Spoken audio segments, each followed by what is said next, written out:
So today I'm joined with Updesh Singh, who did some work with Anthony Nolan. I will hand it over to you to introduce yourself and what it is that you did for them.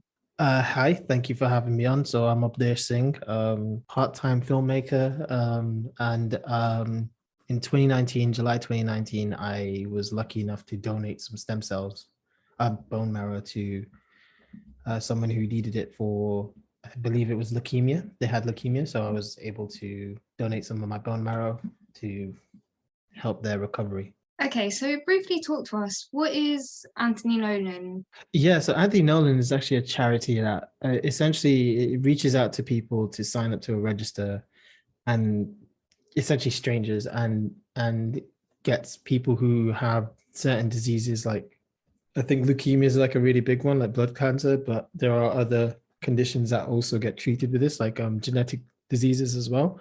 Um, that and they then basically match them up with people who can donate their bone marrow to help them recover, essentially. And they do this all over the world, really. Like someone I spoke to recently, their donor, they live in the UK, and the person who received their donation was from Canada. Oh, So it's wow. literally a global thing. And what is stem cell donation? We could go into the science of it. What is a stem cell? But why is it so important to donate our stem cells? The process is quite straightforward, really. How it worked for me is they gave me, I believe it's GSH or GSF.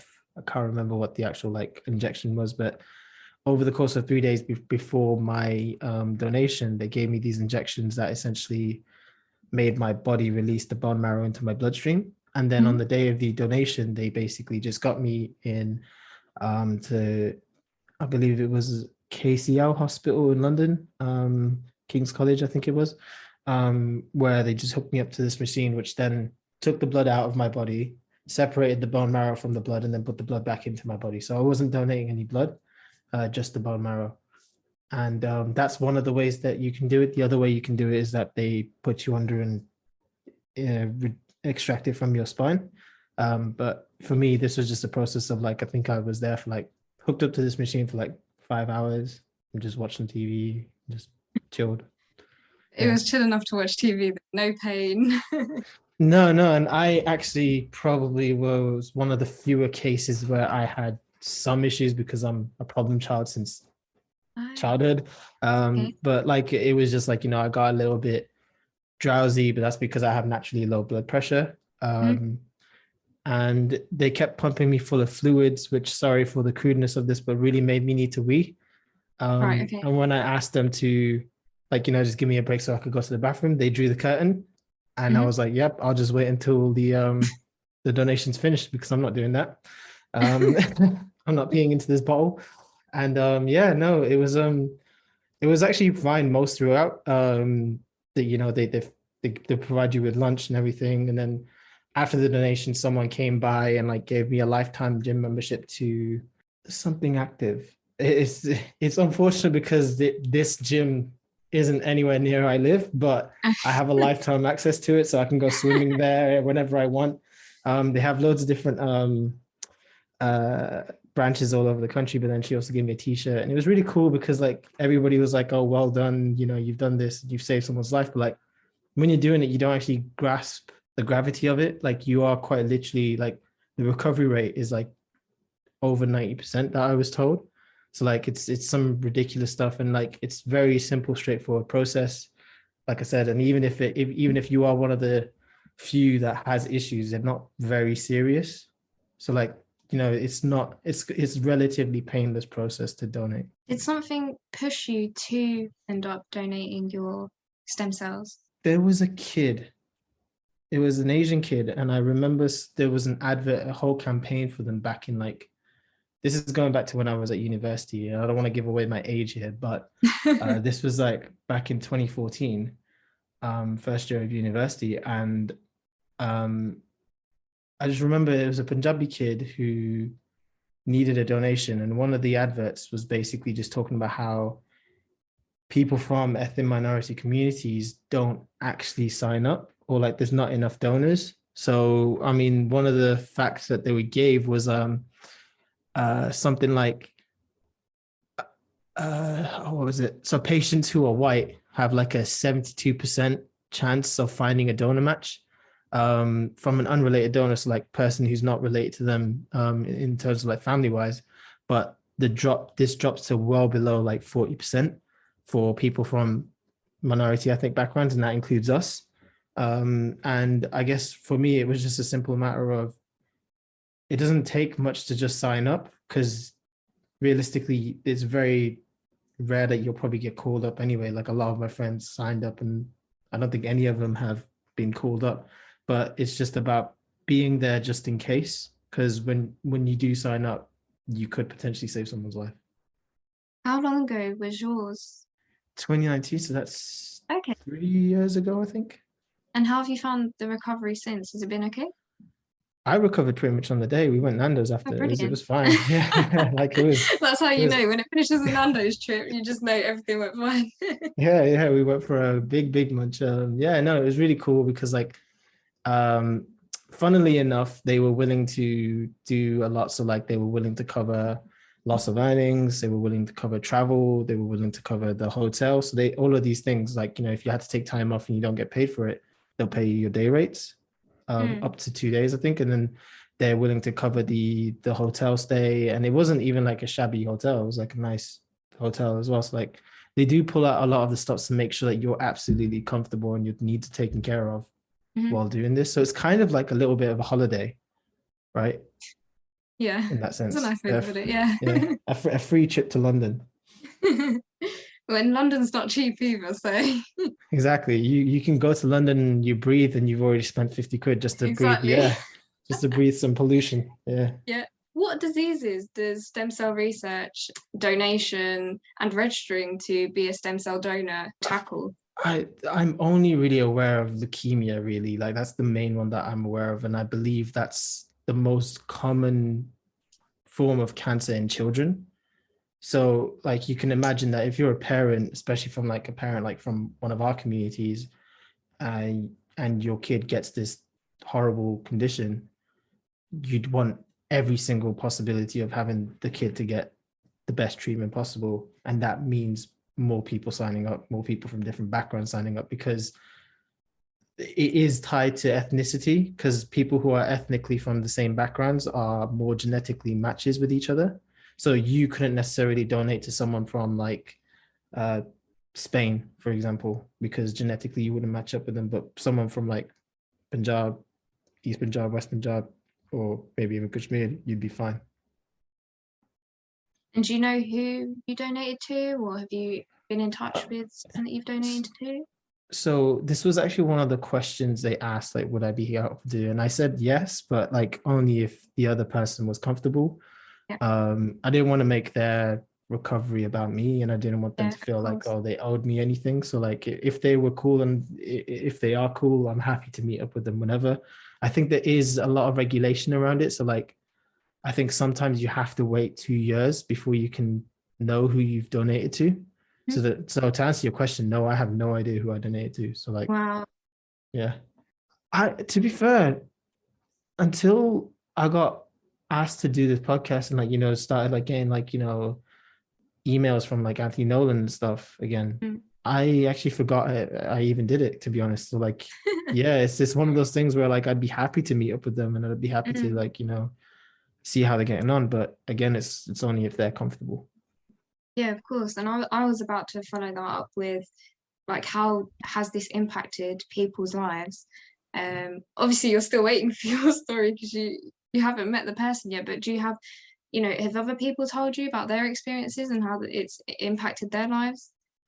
Yeah, I mean, so I've heard both sides of it, in the sense of, I know someone who had to donate. This is a few years ago. Someone from university, they had to donate to a cousin of theirs who sadly didn't make it. But with other people, like the vast majority of people I've spoken to, it's usually the happy story, where the happy ending, where the person recovers, and usually it's without needing to go for another round of treatment. Because I think the donation happens after chemotherapy. So right, like, okay. they've gone through a lot to get to that stage. So yeah, I think for them to then finally get onto the road to being on the men. So like one person from university that signed up, um they donated and they actually got to meet their donor as well. And then they found out that their donor was like a semi-pro hockey player. So like, that greatly improved the quality of that person's life again. Like they were able to go back and play hockey again. So did you have to be in shape almost to then donate your stem cells? I don't think you need to be in shape in the sense of like, you don't need to be like Jason Momoa, for example, but I think as long as you're doing your beard care and all that, you're all right.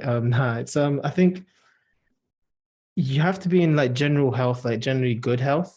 But like I think other than that, you don't need to be some like hero or anything. You can just literally be just an average person with average good health. And yeah, the only stipulation they ask for is you can't donate. I think it's something like 6 months after you've had a tattoo. But I think that's the same with like giving blood, because I guess that's just because you've had needles in your arms and stuff. And yeah. And let's talk a bit more about the donation process. So start from the very beginning when you signed up to the register. How did it go from then onwards? So I actually signed up before they just started doing swabs. So I know that with COVID, everybody's probably gotten really, really comfortable with swabs. But when I first signed up, they made us spit into these bottles. And the thing is, you're not even allowed to get water because obviously that would dilute down your spit. So you're just sitting there for like 3 minutes, just really disgusting, spitting into these bottles. It was really sickening. But it was relatively easy to sign up. They just had like a stall at the SU. And I was walking past with a group of friends. I actually made them sign up twice. Like some of them, I made them sign up twice because we did it again. Have you ever heard of a student lock-in? No, I haven't. Right. So in Leicester, High Cross, they used to do this thing called a student lock-in where only students would be able to go into the shopping mall after hours, like 7 p.m. or whatever, and basically get super discounts. Okay, cool. Anthony Nolan, one of the shops, they weren't actually selling any of their merchandise. They just had Anthony Nolan taking donors up. And I just had everyone in the group. I literally just like forced them all into that shop and was like, go sign up. And like just dragged them by their ears and just go on, spit into this, go on. But yeah, no. And then I was just waiting on the list. So like I signed up in 2014. And yeah, 5 years later, I got called and said, oh, you may be a match for someone. We want to take some more tests. And then what ended up happening was, and this is how I learned things about myself. So I learned like my blood type and all that, but I also learned that I have low blood pressure. And the way I found that out was, so I've had blood taken out before and I've never had any issues, but the nurse, when she came to my house, she was like, oh, are you okay? This and the other. She was like, just looking after me. I was like, yeah, I'm fine. And she was like, do you want to lie down while doing this? I was like, no, I'll be fine. Like I've had blood taken out. It's never been an issue. And I then actually fainted because I have low blood pressure. So when I fainted, I woke up on the floor.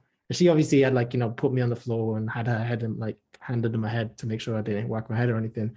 And when I woke up, I kind of just looked at her and I was like, who are you? Like, how did you get in my house kind of thing? Just like, didn't realize. I was like, did the dog let you in or something? And then it all slowly came back to me. But yeah, no, when they took the blood, then they did some more tests. And then, I think they wanted to make sure that I was like a complete match with the person and make sure that I was in good health. And then that's when they gave me those injections I spoke about earlier, the injections to make your bone marrow enter your bloodstream. And that essentially was the donation then at that point. And the funny thing is that was when I was doing a graduate scheme course for software development as well. So it was one of those things where they told me, oh, if you're missing any days, you're kind of screwed. And then I told the trainer, I was like, by the way, I'm donating bone marrow. And he just looked at me, he was like, yeah, no, that's legit. That's fine. If anyone says anything to you, don't worry, I'll cover for you because that's serious. Go on. I was like, cool. But you can be excused now. Yeah, exactly. Yeah, you can go. But no, it was a really good experience in the sense that you meet a lot of interesting people, and the thing is they give you they make sure that you're absolutely comfortable right up until the point of the actual donation as well, to withdraw if needed. And the thing is, they kept saying, oh, if you do withdraw, like you need to let us know straight away. And they kept hammering that point home. And I only found out after donating that that's because they to make the person ready for the donation, they need to stop treating them for the cancer. So it's like that's why they need to like rush, like, because if you withdraw, then they need to rush them back onto the treatment. I see. So that's right. why, yeah. But no, it's to be honest, like start to finish, it's a very quick process. I think they told me in like thinking like end of May and the start of July. No, wait, yeah, the start of July, I had donated the bone marrow. So within the month, basically, very quick process. Wow, that is very quick. Within a month. That's a bit insane. But how did your family react to that? Especially when you fainted on the floor as well, by the way. Most of them laughed, to be honest. Most of them didn't really care about like my personal well-being. One of my uncles, he just found it hilarious that he was like, "Oh, you fainted," and everybody actually finds it quite funny. It wasn't serious, and like I says, I'm just a problem child. Like most people, the vast majority of people don't have these issues. It's just because I'm a bit of an idiot. But yeah, it's just no, I'm not really an idiot. I didn't choose to have low blood pressure, but yeah, no, it was, I don't think anyone really had any issues. Some of the elders and some like the other people were like, oh, you know, withdraw consent kind of thing. Like, don't do it. Don't do that kind of thing. And it's like a general distrust of the process itself. But like, I feel like that distrust is born from different reasons for different, you know, contexts. But this process, like this thing that I did doesn't warrant that distrust. Does that make sense? So like, it's completely safe and completely viable, and I think anyone and everyone should sign up. Yeah, why is it so important, especially within our community? Obviously, it's important for everyone to sign up, but in our community, things like this are not talked about a lot, even with like blood donation, I think. Yeah, no, so like blood donation, stuff like that, we definitely need more people doing it. But like if I like right now, the reason it's important is because people from our communities, and that's like South Asian, but like Punjabi, any kind of like minority ethnic community, you just don't have enough donors. And because of like how important it is for people to be as much genetically compatible as possible, you need all the different people from different communities signing up, because it's just too much of a mix otherwise. And then at that point, like I says earlier, like, you know, your chances drop from where if you're white, you know, majority, you've got a 72% chance of finding a donor. But if you're, you know, Black, Asian, non-white in general, that drops to 37% of finding a donor, which is obviously terrible. And to my knowledge, I'm pretty sure there's two kids right now, two South Asian kids, and like literally babies, like toddlers, that need donors right now. The BBC did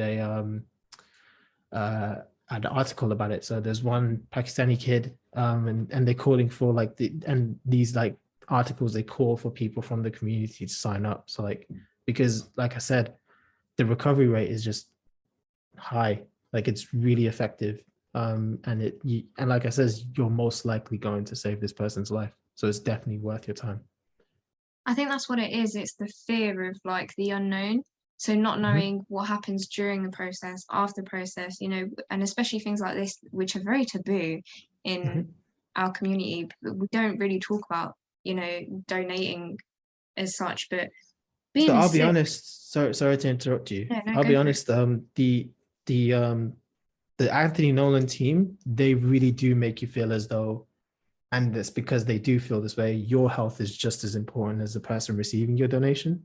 So throughout the entire process, they kept hammering home the point every time we'd have a call or an email, please get in contact with us if you have any questions at all. Like whatever questions you need to ask, they'd answer them.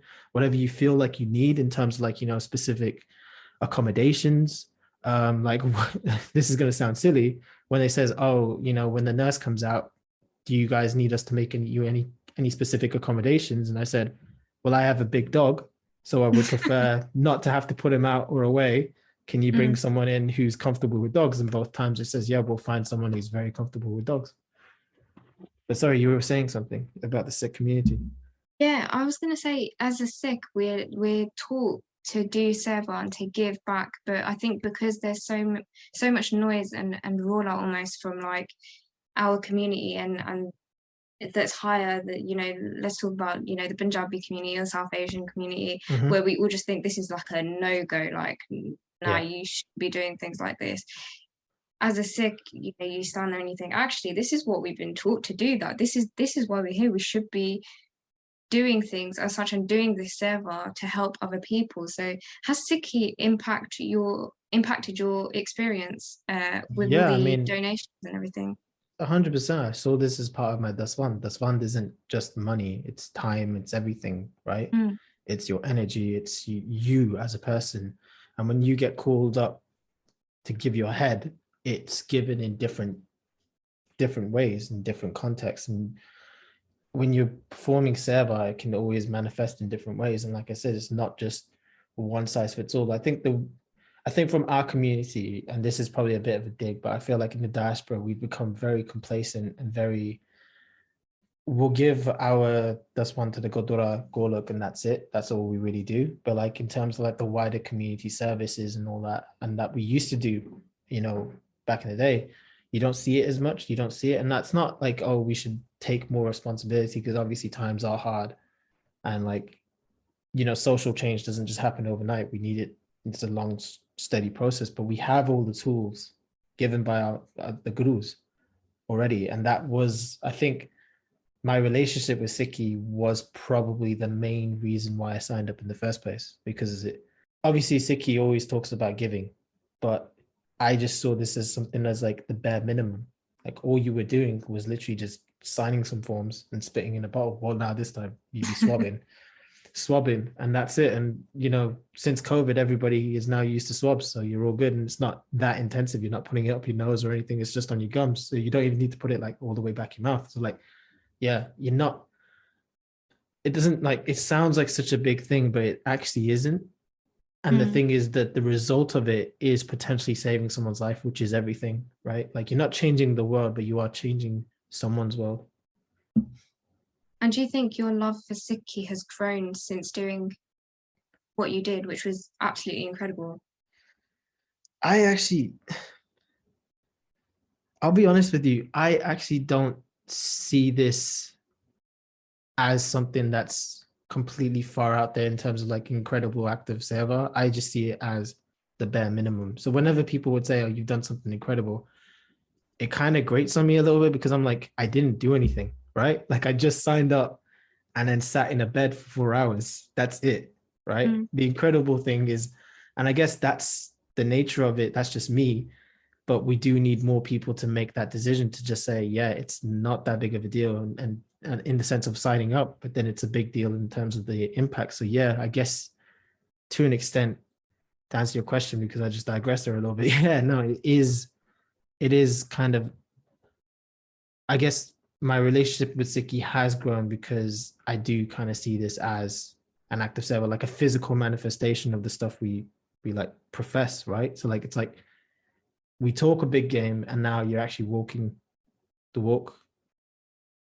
So tell me more about Anthony Nolan. What do they do? So Anthony Nolan's a charity or an organization. I'm not sure if they're a charity, but an organization that was set up by this kid called Anthony Nolan's mom. What was her name? I think it was Shirley Nolan. And that was set up in like the 1970s or the 60s. I think it was the 70s. Because her son Anthony Nolan needed a donation, needed a stem cell donor, and I think she launched. I think this was the first like stem cell register in the world.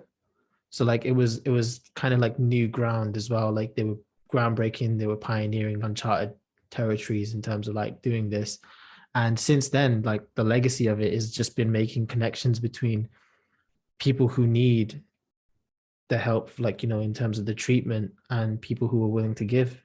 And the thing is like the criteria, I think the criteria to sign up is like I think the only stipulations they ask for is that you're between the ages of 16 and 30 to sign up and to be able to donate. So like it's really aimed at young people now. And I think that Anthony Nolan does like really well in terms of like making things as accessible as possible for us. Like, because young people, I mean, I think everything's just in flux for us in our lives, right? And I think Anthony Nolan has been really good at adapting to the changing climate in the sense of like the world around us as well. Like, you know, when they make things, how easy they make things for people like us, young people, in terms of like, you know, all the questions we might have about signing up. Anthony Nolan's quite ready to answer them. Okay, so why is it important for our community, South Asians, Sikhs, to sign up to be a stem cell donor? So I think this is like talking back to probably what I've briefly touched upon before, but like to my understanding, because I'm not really a scientist, so I don't know how exactly it works, but to be able to make the donation, you need to be as much of a genetic match as possible. And that includes someone's ethnic background. So it's not so much about the faith, like the Sikh community, but it's more like the Punjabi community, for example. So when, interestingly enough, little digression, when I donated, there was that whole debate about whether or not Sikhs should be turned into an ethnicity. And when I donated on the form, Punjabi was an actual ethnicity you could tick. So like, I think even Anthony Nolan recognizes that even within, for example, within India, people who, like, for example, me and Jew from a Punjabi background, we'd be probably more compatible with more people from a Pakistani background than we would from probably people from like an Indian background, for example, where I don't know how much of a genetic match we would be with someone who's Tamil, for example. Does that make sense? Because that's like a whole different ethnicity. That's a whole different group of people. But with why the importance of why people from different communities need to sign up to this is literally because there's just not enough donors. And the thing is that these types of diseases affect us at the same rates, right? So it's, you know, just as many kids from our community get blood cancer as kids from like white communities, just as many people get these conditions and need this treatment as people from the white community. And yet, for some reason, and for probably multiple different reasons, people from our communities don't sign up. So would you say that overall your experience with Anthony Nolan was a good experience?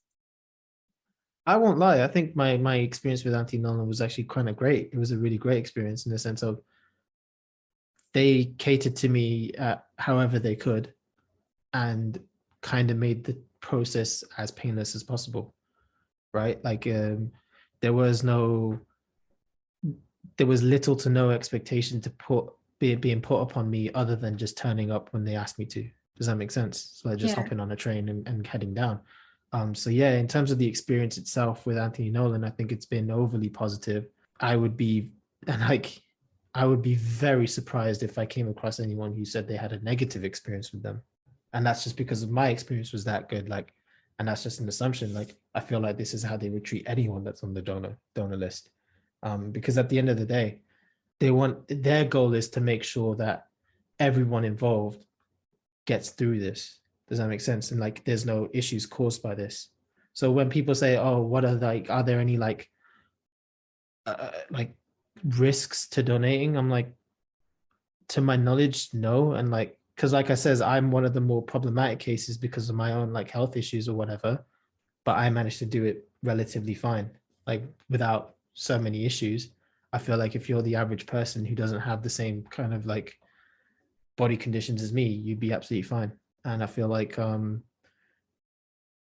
Anthony Nolan does really well in getting over that fear. So like if you sign up and you have that fear to, you know, you don't necessarily want to go through with it, they're not going to kind of like pressure you into it either. So like not once did I feel pressured into going through with it, if that makes sense. Like they always ensured that this was still my choice and they wanted to make sure that consent was always given. They never presumed consent. So just because, and they never assumed that just because I gave consent a week ago, I made the same decision today. So they kept asking and they did everything they could to make sure that whatever queries, whatever questions I had, whatever concerns I had, they would be there to kind of support me through it with whatever questions I had. So yeah, I think in terms of like overall, the experience was positive, and I feel like more people from our community definitely need to sign up. Obviously, that is amazing to hear. And we know that Anthony Nolan have also provided us with a link that I will put in the description for our listeners to go and have a look at as well. You can sign up if you wish to also be a stem cell donor. The link is www.anthonynolan.org/Sikhi Class. So obviously go have a look and check that out as well. Updesh Singh, thank you so much for joining me on this podcast. I am definitely going to have to welcome you back another time to talk about other topics within Sikhi, because I know you have a podcast as well. I really do appreciate that, and thank you for having me. But yeah, I set up a podcast a little while ago that I do very sporadically, so it's only something that I'm starting to take a little bit more seriously now. But it's called the Echochamber. We discuss loads of different topics on it. I think two of the more popular ones are the qualities of friendship and the value of debate. But then I also do like a little spin-off of it where I talk about history. So I recently released a video podcast, like an actual video, me retelling the story of a Sikh World War I veteran. And yeah, no, the goal with this is just to kind of tell our stories, because like if we don't tell our stories, who the hell will, kind of thing. So yeah, the more of us that are speaking on this, like you, for example, Sikhi Class, the better for me, like like from my perspective. Once again, if you're aged 16 and 30 and in good health, we absolutely urge you to sign up to the Anthony Nolan register, as Updesh did. The online sign-up survey only takes a few minutes, and then the swab itself only a few seconds once it arrives in the post. That link again is www.anthonynolan.org/Sikhi Class.